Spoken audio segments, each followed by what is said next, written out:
Are you thinking about buying a home, but you're petrified, scared, whatever verb you want to insert there, of having buyer's remorse? Are you worried that you might be biting off more than you can chew? Or maybe that you're not going to be purchasing in the right neighborhood? Or maybe you're worried that you're not going to like your neighbors? Or what if you picked the wrong layout? Was the location wrong? Or maybe it didn't have all the amenities that you wanted when you originally set out to purchase your home. All of these reasons and then some can contribute to why someone might feel buyer's remorse when they're purchasing a home. It doesn't have to be your first home. This could be your second, third, fourth, or even fifth time purchasing, and you still might end up buying a home that you didn't really want, but you weren't aware of it at the time. Especially when market conditions are the way they are and you have to be able to make quick decisions and know almost immediately while you're looking at the home that you either want the property or you don't. So today we're going to spend a little bit of time dissecting some of these things and what you might be able to do when you start your journey towards purchasing a home, whether it's your next home or your first home.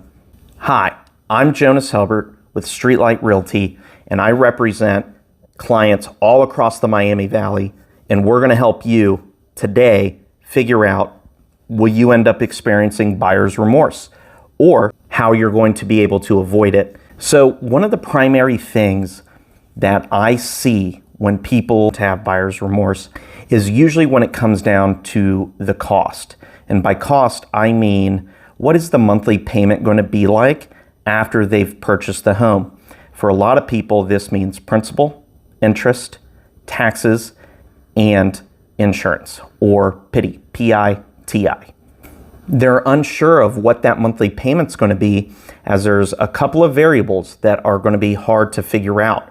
You can figure out what your principal and interest is going to be based off of purchase amount, but when it comes to homeowner's insurance and when it comes to property taxes, it is going to be subject to the property you purchase. Each property is going to have a different set of property taxes, and each property is going to have a different set of homeowner's insurance. So how do you prepare for that? Well, one way to do it, and one way that we educate our buyers, is by sitting them down, figuring out what their monthly budget is, very much like they would with a loan officer. But for us as realtors, we're not interested at all in what their max loan approval might be. We're more concerned about what is it that you currently pay if you're renting or currently own a home, and how much more do you feel that you're going to be able to support but above what you're currently paying. So if you're paying $700 a month today and you feel that a $200 increase or a $400 increase is going to be reasonable and acceptable for you, then we kind of budget for something like that. So if you're paying $700 and you feel comfortable with a payment of $1,000 as an example, we try to make sure that the examples we use kind of overestimate for that. So what I'm saying is, if $1,000 a month, and I'm just making this up, these numbers probably aren't going to mirror if you actually did the math, but let's say $1,000 a month was a $150,000 purchase. So we would look at homes around $150,000. We would try to estimate on the higher side for property taxes. We would try to estimate on the higher side for homeowners insurance. And then that way, once you do settle on the property you do want, we know you are going to be well within budget. So that's one way we kind of circumvent the whole, are you biting off more than you can chew? Now, here's the thing. In order to be able to do this with our buyers, one thing we always stress, and unfortunately it doesn't always happen, sometimes we get referred clients or clients reach out to us and they need to make a decision rather quickly, sometimes within the same week that they reach out to us. But what we like to try to do over here at Streetlight Realty is we actually like to try and meet with our buyers well before they start the process of searching for a home. This is just one of the many things that we go over and address and kind of tackle up front before you ever walk through your first property. There's nothing worse than realizing your budget is capped around $150,000, but yet you've already walked homes between $200,000 and $250,000. The quality, the size, the condition of neighborhoods, everything all the way around is just not going to be similar. So you're kind of going to start off with a champagne taste, but on a beer budget, if you will. So we always try to get ahead of that. We do what we call a buyer consultation. Figuring out what the buyer's needs are financially is key, and one of the first things that we try to tackle. Now, a lot of times we do need to get you paired up with a mortgage lender so we can find out what your approval rate would be, how much you're approved for, and also what your interest rate is going to be, because interest rate is not going to be the same for everyone. But once we do have those key figures realized, we'll be able to help you only focus on properties that meet your budget. Buyer's remorse doesn't only happen on the financial end of things. People don't only have remorse over what their new mortgage payment's going to be. There are plenty of other reasons why people do not end up wanting the home that they just bought. One of the other reasons why people end up experiencing buyer's remorse is because they thought they wanted one type of property, and it turns out after having lived in a house for 6 months, a year, whatever the case may be, they actually figure out, hey, this was not the right kind of house for us. We really did need some land. We really did need a basement. Or, you know what, we were right. We never wanted the basement. We shouldn't have made the sacrifice on a basement. So again, during our buyer consultation period, we like to try to get ahead of the game. If you know you want to buy a home within 6 months, even a year out, we like to try to meet as early and as frequent as possible until it's time to go and look at homes. One of the things that we discuss is, what is it that you're buying a home for? What is the transition for? Are you ready to move out of an apartment because you want your own space? So yards are going to be important to you. Personal space is going to be personal space is going to be important for you. Maybe you're getting ready to have children. Maybe you're getting ready to become an empty nester and children are moving out of the house, or other family members or friends are moving out of wherever you live now. Maybe you're relocating. So there's a bunch of different reasons why you may not be sure what type of property and what style of home is going to be the right fit for you. So when we're talking, we do try to ask questions that would be key indicators of what type of home would be a great fit for you as a buyer. And then one of my favorite things to do is, if we are months away from when you're really ready to purchase a home, what I'll encourage my buyers to do is go and take a look at a few homes they may not think they're interested in, but are within their budget and may have a certain appeal.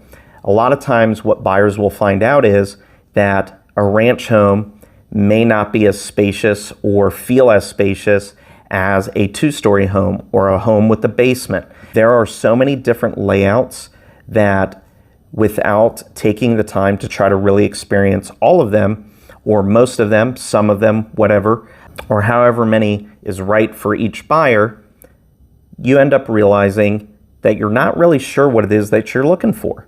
So it's important to take the time, walk some properties you may not like, and then once you've done that, you're really going to be able to narrow it down. Maybe you find out you don't like new construction. Maybe you find out you don't really like old school charm. Maybe you realize, turn-of-the-century homes, not for you. They creak too much. You don't like how boxy each room is. You don't like how cut off everything is. You wish something was more open. You just liked the idea of a turn-of-the-century or a mid-century or something built before 1980.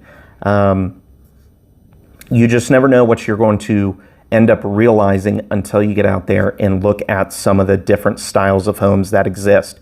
Maybe you really would like a split level, or maybe a split level is the worst kind of home that you could possibly buy. Maybe tri-levels, quads, Maybe those are a great fit for you. Maybe you would be well suited for a colonial. Maybe you're really a condo person and you haven't realized that yet.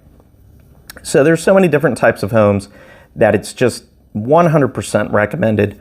Walk through different types, which leads me into the next portion of why people end up experiencing buyer's remorse, and it's location. Location obviously applies to geographical location, right? Maybe you're on the north side of town and turns out you really should have been on the south side of town, or maybe you were on the west side and need to be on the east side, or maybe you picked Beaver Creek and you really should have been in Springboro, or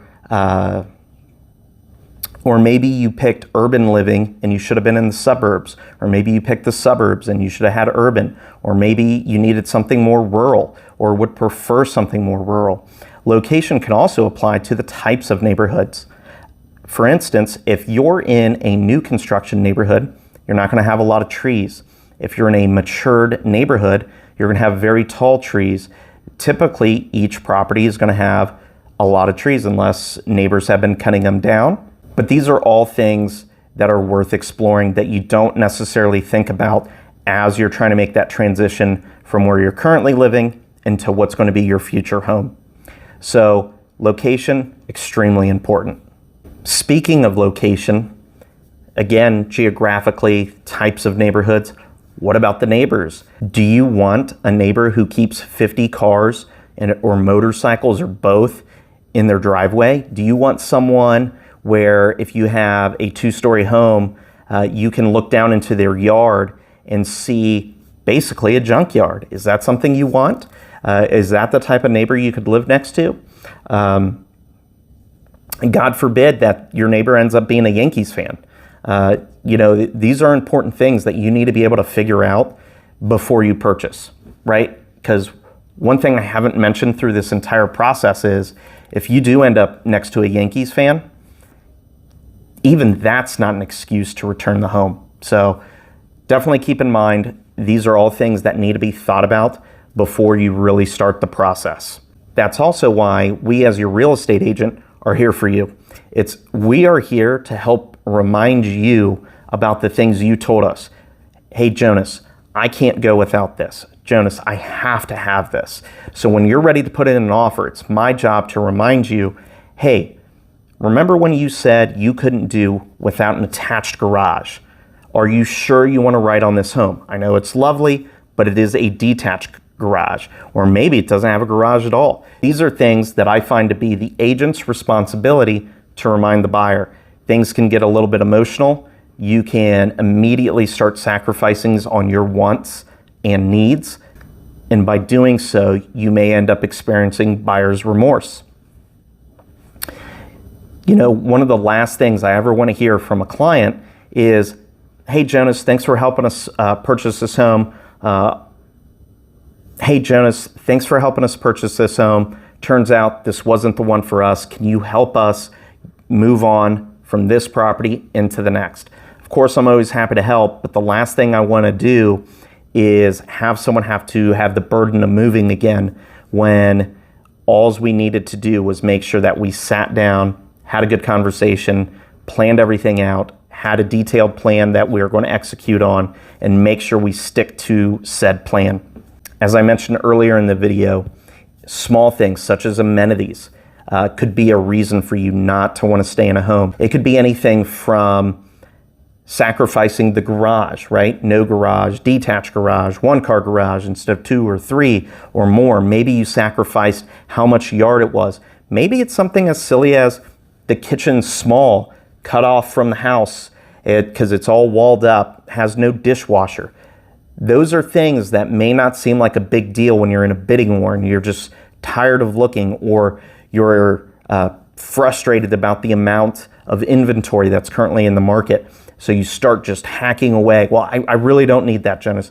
I don't mind walking in with groceries from the driveway into the home in the rain, until you have to come home from the grocery and walk into the home in the rain, right? So it's totally different when you're living it versus when you're saying it just to hopefully get a property.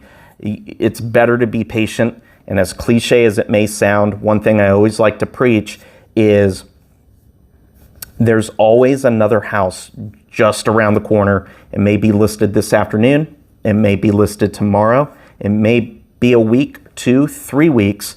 If you're not 100% under a time crunch, we have the world of time to figure it out. And better yet, if you're leasing and you know you want to buy before your lease expires or when your lease expires, don't wait until a month before. It takes 30 days to close as it is. Make sure you're starting your search 60, 90 days out, but you've already planned 120, 180 days out. You have to have a plan. Those who have a plan are the most prepared and the ones to find a home that they're truly going to love. So those are the most common items that come up, at least during my conversations with homeowners that have experienced buyer's remorse. It's something we can't 100% eliminate, but there are quite a few things we can do with a simple 30-minute to an hour conversation and taking some time before you're truly set to start writing offers and exploring some different types of properties, neighborhoods, areas to help you be fully prepared. Again, it's not 100% foolproof. You may get a job transfer. You may be expecting and you didn't realize that at the time. There's a bunch of different reasons that may cause you to end up having buyer's remorse. So it's not to say it won't happen. It's just that if we do take the time, simply watching this video should be able to help. It should start jogging that memory of things you're going to be able to do to make sure that when you're ready to buy or you start your purchasing process, that you're not going to experience some of these things because you've taken the due diligence to start preparing and figure out what it is that you truly want. Again, my name is Jonas Helbert. I'm with Streetlight Realty. We're making YouTube videos. This is something relatively new. I haven't set anything in stone on how often or what kind of frequency I'm going to be making videos. But if you can, I'd really appreciate it if you could subscribe and hit the like, make a comment, give us a thumbs up, whatever it is that YouTube does to show appreciation and that you're enjoying the content. It really helps us out. If there's something you want to see, mention it in the comments. We'll be sure to cover the topic.